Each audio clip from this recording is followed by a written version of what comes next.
l'enquête Pater 2020, c'est une grande enquête financée par la Caisse des dépôts auprès d'à peu près 3000 personnes et qui permet de récupérer plein d'informations sur la retraite. Mais là, plus spécifiquement, on s'intéresse aux questions qui indiquent comment les Français se projettent par rapport à la perspective de peut-être devenir un jour dépendant et quel type d'aide ils pourraient mobiliser, quel type de financement ils pourraient mobiliser pour financer ces aides.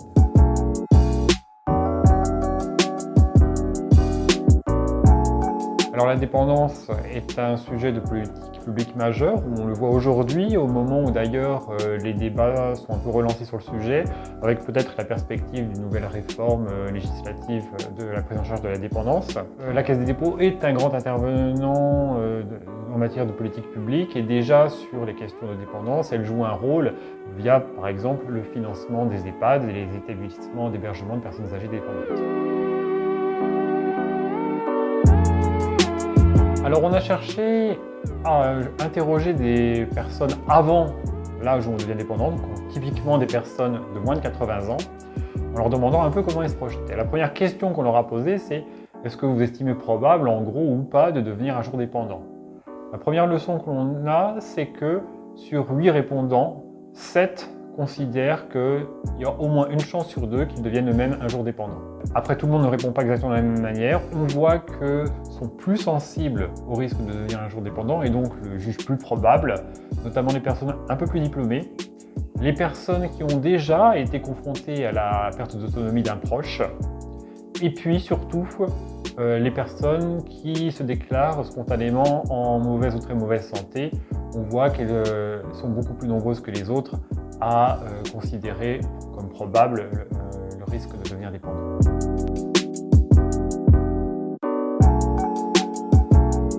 Alors on a cherché à savoir, d'une part, de quel type d'aide ils pensent avoir besoin. Beaucoup pensent qu'à 80 ans, il est probable qu'ils aient besoin d'aide pour effectuer des tâches ménagères. Beaucoup moins quand il va s'agir de soins personnels, c'est-à-dire faire sa toilette, et encore un peu moins pensent qu'ils auront besoin d'aide pour des troubles cognitifs, mais quand même 22%. Et encore une fois, plus de la moitié pensent avoir besoin d'aide pour les tâches ménagères. Ensuite, on a cherché à savoir, s'ils ont besoin d'aide, de qui voudraient-ils la recevoir?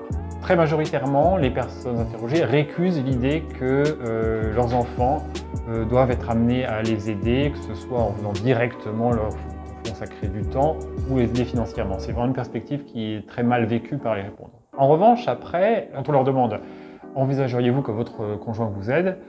la réponse est plutôt oui. On voit que quand on demande aux répondants « Bien, si vous aviez besoin de 2 heures chaque jour de la semaine, donc un volume d'heures assez important, eh bien 45% des personnes en couple disent d'abord qu'ils souhaiteraient que ce soit leur conjoint qui s'occupe d'eux. Seulement 20% mentionnant un intervenant professionnel. Et beaucoup, d'ailleurs, n'ayant pas assez réfléchi à la question, vont dire « je ne sais pas ». Donc tout de même, 45% de personnes en couple qui citent le conjoint, contre seulement 20% un aidant professionnel, un écart important. Alors on voit aussi que ça peut traduire à la fois des questions de préférence. On peut comprendre qu'on rechigne à voir un intervenant professionnel qu'on ne connaît pas forcément intervenir dans son intimité. Mais ça recouvre aussi peut-être des questions de coût. C'est-à-dire que quand on leur demande s'ils seraient prêts à ce que leur conjoint consente des sacrifices personnels ou professionnels, si ça permet d'économiser, d'éviter de payer une aide de domicile ou a fortiori une maison de retraite, on voit que beaucoup vont dire oui, je suis prêt à demander de l'aide à mon conjoint, même s'il doit pour cela consentir des sacrifices professionnels ou personnels.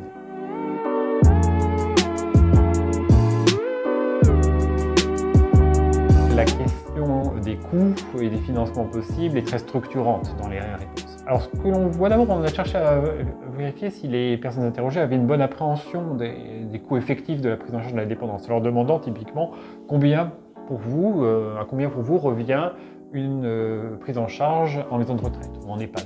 Eh bien, quand on confronte les réponses avec les données administratives dont on dispose sur la réalité des tarifs, on voit qu'ils anticipent assez bien le coût réel d'une prise en charge en maison de retraite. Quand on les sollicite pour savoir quel type de financement ils pourraient apporter, on voit plusieurs choses. D'une part, eh bien 90% considèrent que leur pension de retraite ne suffira pas à couvrir les coûts de la maison de retraite.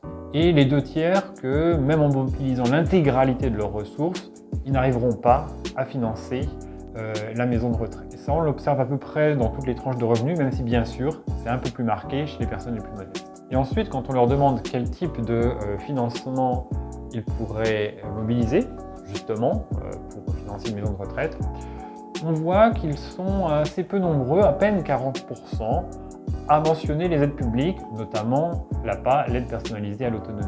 C'est assez surprenant parce que l'APA peut bénéficier à tous. On peut penser que les ménages les plus aisés ont tendance à ne pas citer les aides publiques parce que le montant de l'APA diminue beaucoup avec le revenu. Mais il est quand même étonnant que chez les personnes les plus modestes, on ait encore une proportion très élevée de gens qui ne mentionnent pas les aides publiques. Probablement y a-t-il une méconnaissance de ce que l'APA peut réellement apporter comme montant d'aide pour les personnes qui doivent aller en maison de retraite.